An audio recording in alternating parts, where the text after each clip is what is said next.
Guys, for today's video, di ba halos lahat naman tayo ay talagang nagsisave ng pera. And mas motivate tayo pag nakikita natin na yung perang pinagsasave natin ay nakalaan sa specific purpose. Kunyari, kailangan natin ng pang-tuition. So, alam natin na yung amount na ilalagay natin dyan is pang-tuition. Another is, kunyari, emergency fund. Karamihan sa atin, mas gusto na nakikita na doon na pupunta talaga sa emergency fund. So on and so forth. Like travel, ganun din. So, for today's video, gusto kong i-share sa inyo yung mga list ng mga online and digital banks na nag-o-offer ng tinatawag na sub-accounts. Sub-accounts, ito yung karaniwan nating alam na personal goal, stashes, yung mga go-save na yan. Ang tawag dyan ay sub-accounts. Meaning, you can create several accounts inside your main account. So, ganun nag-work ang sub-account. So again, sino-sino nga ba ang mga online and digital banks ang nag-o-offer ng ganito? Gano'ng interest rate and ano ang best feature na makukuha natin sa kanila? well, yan ang pag-uusapan natin for today's video. So, samahan niyo ako. Sit back and let's discuss. Coming right up.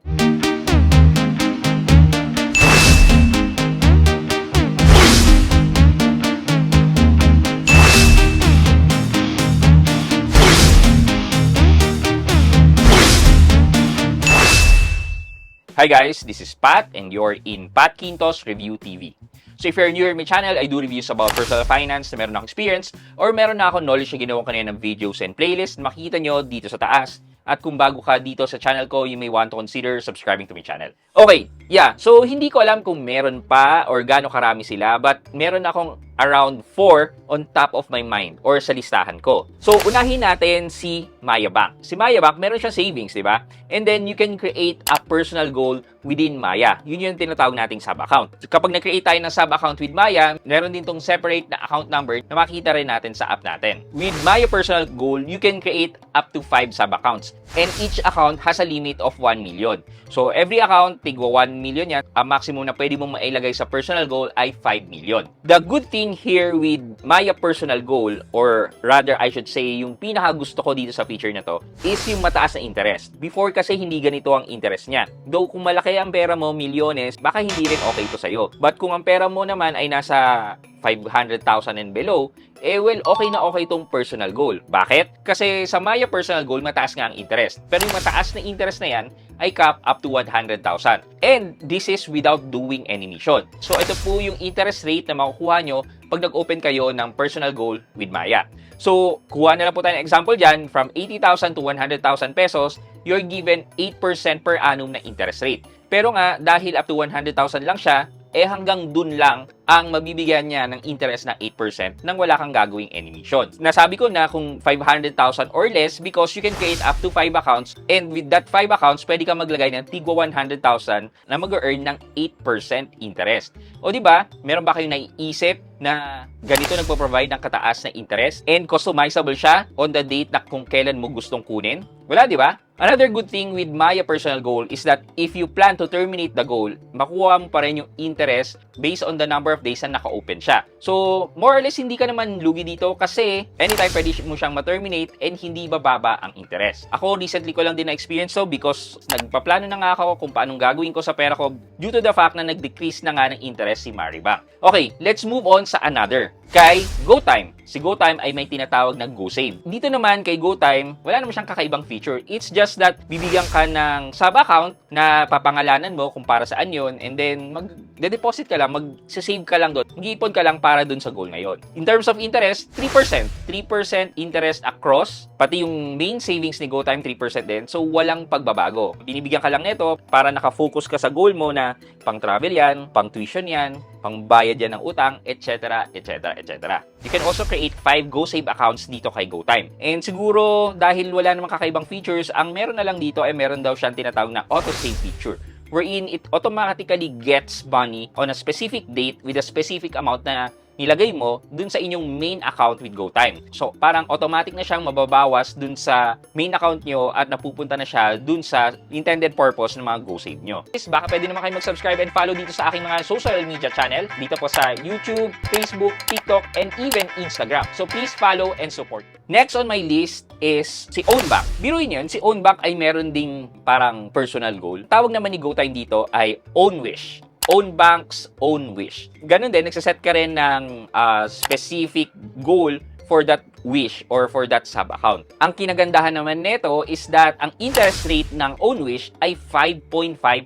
per annum. Malayo to sa savings account ni OwnBank na 3.8% per annum. Without doing any mission or the amounts saved dito sa OwnWish, 5.5% na kagad ang interest. So, even lumagpas ka ng 100,000 pesos, mag-earn ka ng 5.5% per annum. However, meron pong caveat dito. If ita-terminate mo tong OwnWish nang wala sa date or wala sa expected due date, ibabagsak po ang interest. Meaning, hindi mo mare-receive yung 5.5%. Ang magiging interest mo ng pera na dineposit nyo dyan ay 0.35% na lang po. So, what you need to do is make sure na yung date na isa-set nyo dyan para ma-earn nyo yung 5% is achievable para sa inyo. And that hindi nyo siya kukunin pag hindi pa siya nag-due. Isa sa feature ng OwnWish is you can invite someone to collaborate with you. Anong ibig ko sabihin dito? Kunyari, sa household nyo, mag-iipon kayo for vacation. May ilang kapatid ka na nagtatrabaho din. Kunyari, yayayain nyo sila. O mag-Hong Kong tayo this year. Pag-ipunan natin yan. Dapat siguro magbibigay tayo ng 5,000 every month para ma-achieve natin yung goal na yan. So, ito, hindi ka na mangongolekta na O, akin yung 5,000 mo every month. hindi na ganon.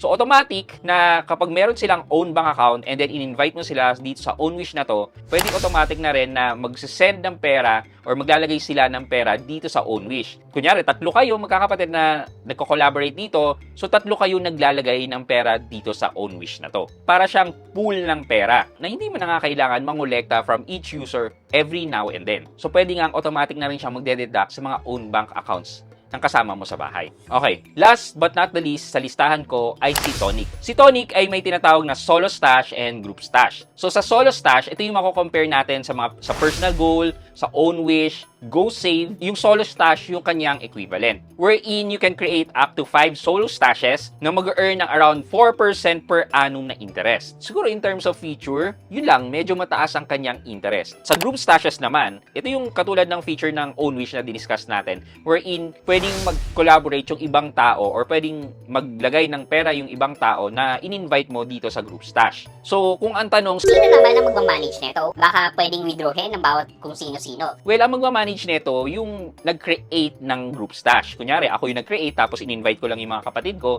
I am the only person who can manage that group stash. I can withdraw or close kung gugustuhin ko. It is advisable na mag-create ka ng group stash sa mga taong pinagkakatiwalaan mo lang. Alam niyo naman, kapag pera na ang pinag-uusapan, kadalasan pinagmumulan to ng away at sama ng loob. So basically, yan yung listahan ng alam kong mga merong sub-accounts. And for my point of view or for my conclusion, much better na gumamit ng Maya Personal Goal because of the high interest. And that kung ang pera mo ay less than 500,000, much better nga itong Maya Personal Goal. However, kunyari na exhaust mo na itong Maya Personal Goal and gusto mo pang makatanggap ng higher interest sa inyong pera, then you can open OwnWish ni OwnBank at 5.5%. Just make sure na nakaplano ang maturity ng OwnWish mo at hindi mo basta-basta pugutin. Kasi, sayang naman. And then, siguro yung pangatlo, yung Tonic Stashes naman, kasi nagbibigay naman to ng around 4% na interest. Last sa listahan ko ay si GoSave. But for others dyan, alam ko ginagamit nyo talaga itong GoSave feature ni GoType. But hopefully, after watching this video, mako-consider nyo yung ibang mga banks na nag-offer din ng sub-accounts. Okay, for our question of the day, what's your take about joint accounts? Diba? Katulad na itong mga group stashes natin at saka na itong OwnWish na you can collaborate. Ano yung take nyo dito?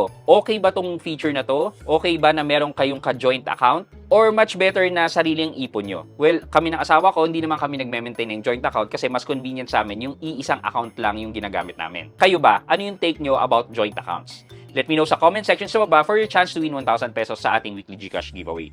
Yun lamang po for today's video, but before we end this video, mag-shoutout po muna tayo at shoutout kay Molina Bernadette G at Molina Bernadette G 8081. Ang sabi po niya ay, thank you sa bagong kalaman na shinare mo, sir. Always watching po. Kay Miss Molina Bernadette G, shoutout po sa inyo and thank you so much din po for always watching and supporting my videos.